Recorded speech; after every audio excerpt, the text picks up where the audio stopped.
about some of the tough lines in there, the yellow combination, and then the last line? Sure. I thought you know, the end of the course was sort of where it got difficult. The black planks is always a careful fence, and then it was a related distance to an oxer-oxer combination, which is always scopy. You know, I opted to do 6 strides there. My horse has a giant stride, so that suited us. You know, some people went out wide and did 7, so that was sort of a horse-specific line. And then the test after that was, you know, after having to ride the oxers hard, was a very delicate, skinny vertical on the side of the ring, which was difficult to jump. So that was sort of the real test of the course.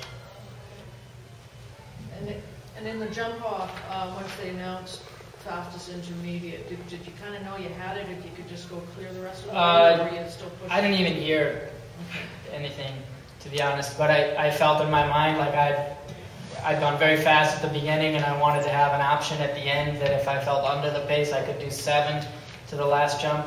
I thought I was close. He slipped a little bit back on the vertical, so I jumped that, and then I just thought I think I'm fast enough. I'll do 8, and you know, luckily it was that way. Eric, you got to be pleased with the way. So I'll go. You said earlier this week you thought your horses would tell you, you know, which one was where and why. Now this is the biggest test that either of them have had, but you must be really happy with the way the gelding jumped today, or with the way Yeah, I'm really happy with her. I was not disappointed, but the first day that she went in the international ring, she had one down, but felt a bit nervous. And I thought maybe I would drop down to the 150 and then get her ready for the Grand Prix, but I decided to keep her in the 160 to see her reaction. She jumped very well, and then came back even better today. So yeah, she's definitely, you know, she proved herself a lot this week as far as my confidence towards her to be ready to do something big. You said earlier in the week that Birdie was the one who was really speaking a little bit louder in terms of the course you were more comfortable with for Olympic consideration. Are you still feeling that way? Well, it's not, you know, Birdie didn't get the chance to do the Grand Prix today. I felt he jumped very well on both meter 60 that he did. But I'm trying to give this mare as much mileage as possible. It doesn't mean that I'm leaning towards one or the other, but she really needed this competition. Birdie is the one I'm going to use next week in the Grand Prix. So I'm giving both of them their chance. But I thought for her, this was always planned to be the one I was going to use for this. So I don't know. And again, you know, it's a bit Torchy's decision as well. I'm not the one that's going to make 100% the decision. He's going to have a say in it. And I don't think, never seen Birdie jump. So I think we're going to wait till next week and get his input and see what we do. Can you take both? No. Change the rules? You had a long wait there. What was it like? Did you know you'd be jumping off, or were you starting to think, No, I knew there was a lot of good horses at the end. I was just delighted with the way my mare jumped the first round. Then for a little while maybe I did think, but they came pretty good at the end. But just delighted with my mare. she's lovely. No, she's good. It's the first time here. She was off for a little while, and then she was very good in Palm Beach this winter. She hasn't jumped since then until here in the meter 50 on Wednesday, and she jumped great, and I took a chance and just left her. She felt good, so I left her for the Grand Prix, and it all worked out good. You happy, Keith? Yes, I am. We had a very good group of horses and riders, and I wanted to build it a little bit on the tough side, because I know there's a lot of people looking for the teams and everything, and I think it was a good group, and I think it came out really nice. What was interesting, you and I, when we talked this morning, you mentioned some areas that obviously came into play. 5B, I think, came down more than anything else, the skinny black.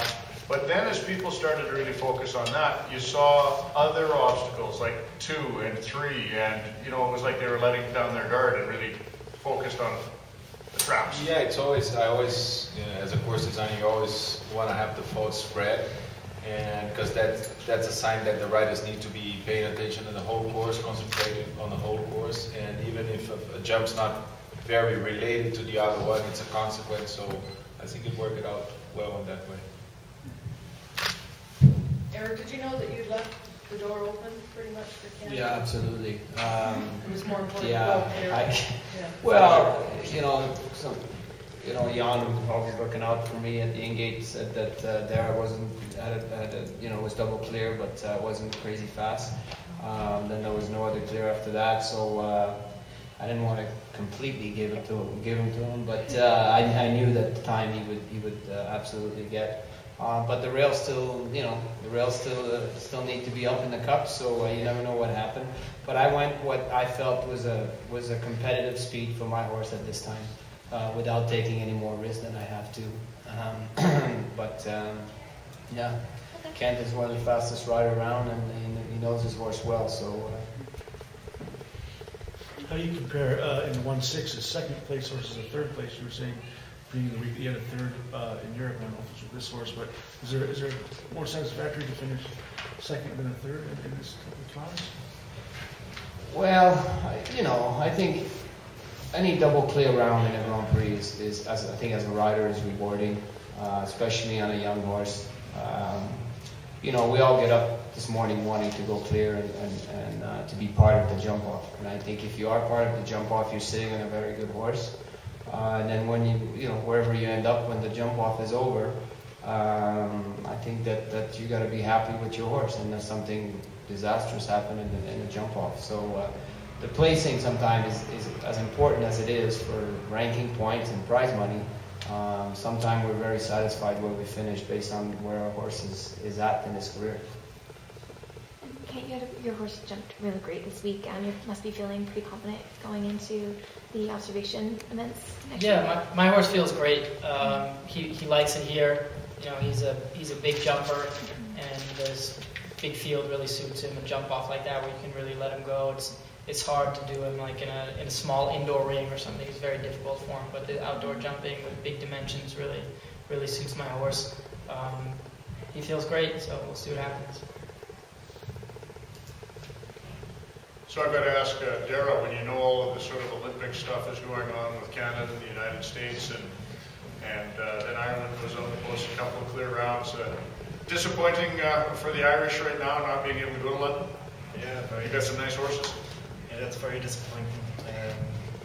Just things didn't go our way last year, the championships and that, but especially with it being in England so close to us and everything, it's a shame that we are not qualified. Because I do think this year we have a lot of strong riders, and it would have been interesting. Well, you were full march for it today, and it'll be our benefit as we move through the season here in Spruce Meadows and into September. So, thank you.